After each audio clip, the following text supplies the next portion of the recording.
Hi అండి. చాలా మంది కేసీఆర్ అప్పు చేశారు అంటున్నారు. ఒకటి గుర్తుపెట్టుకోండి, కేసీఆర్ అప్పు చేస్తేనే ఈరోజు పోలీస్ కమాండ్ కంట్రోల్ అనేది కట్టడం జరిగింది. కేసీఆర్ అప్పు చేస్తేనే యాదాద్రి అనేది కట్టడం జరిగింది. కేసీఆర్ అప్పు చేస్తేనే కాళేశ్వరం అనేది కట్టడం జరిగింది. కేసీఆర్ అప్పు చేస్తేనే 200 పెన్షన్ 2000 రూపాయలు అయింది. కేసీఆర్ అప్పు చేస్తేనే అసలు పెళ్లి చేయడానికి కూడా బాధపడ్డ ఏదైతే పేదింటి బిడ్డలు ఉంటారో వాళ్ళందరికీ కూడా 1,00,000 రూపాయలు ఇచ్చి పెళ్లి చేయడం జరిగింది. అదైతే కేసీఆర్ అప్పు చేయడం వల్లనే ఈరోజు ఐటీ సెక్టర్ అనేది ఎంత డెవలప్మెంట్ అయింది. అదేవిధంగా కేసీఆర్ అప్పు చేయడం వల్లనే జిల్లాకు ఒక మెడికల్ కాలేజ్ రావడం జరిగింది. కేసీఆర్ అప్పు చేయడం వల్లనే ఈరోజు జిల్లాకు ఒక పోలీసు వ్యవస్థ అయితే రావడం జరిగింది, లేదంటే ఎంఆర్ఓ వ్యవస్థ రావడం జరిగింది.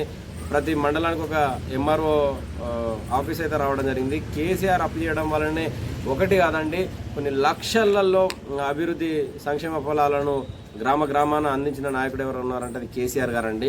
ఎందుకనంటే మనం చూసినట్టయితే కేసీఆర్ గారి 1-2 అని చెప్పలేమండి.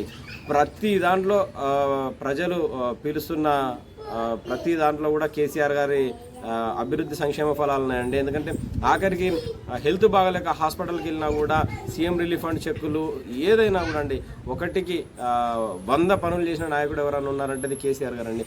ఆఖరికి ముసలోళ్ళకు కళ్ళు కనబడకుంటే ఉంటే కంటి దవాఖానాలు కూడా ఏర్పాటు చేయడం జరిగింది. ఇంతకంటే అభివృద్ధి ఎవరు చేస్తారండి?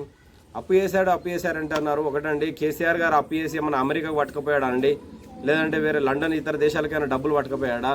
తీసుకొచ్చి ప్రజలకే ఖర్చు పెట్టాడు కదా.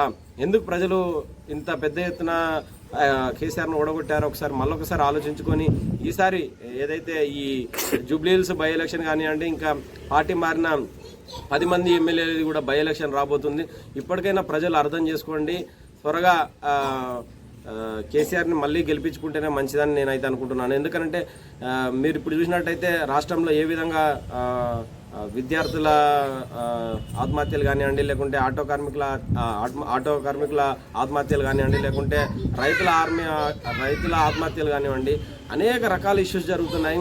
చూడండి, కేసీఆర్ అప్పు తెచ్చి రైతు బీమా ఇచ్చాడు, రైతు బంధు ఇచ్చాడు, కరెంట్ ఇచ్చాడు, అనేక రకాల ప్రయోజనాలను కల్పించిన పార్టీ ఏదన్నా ఉందంటే అది బీఆర్ఎస్ పార్టీ అండి.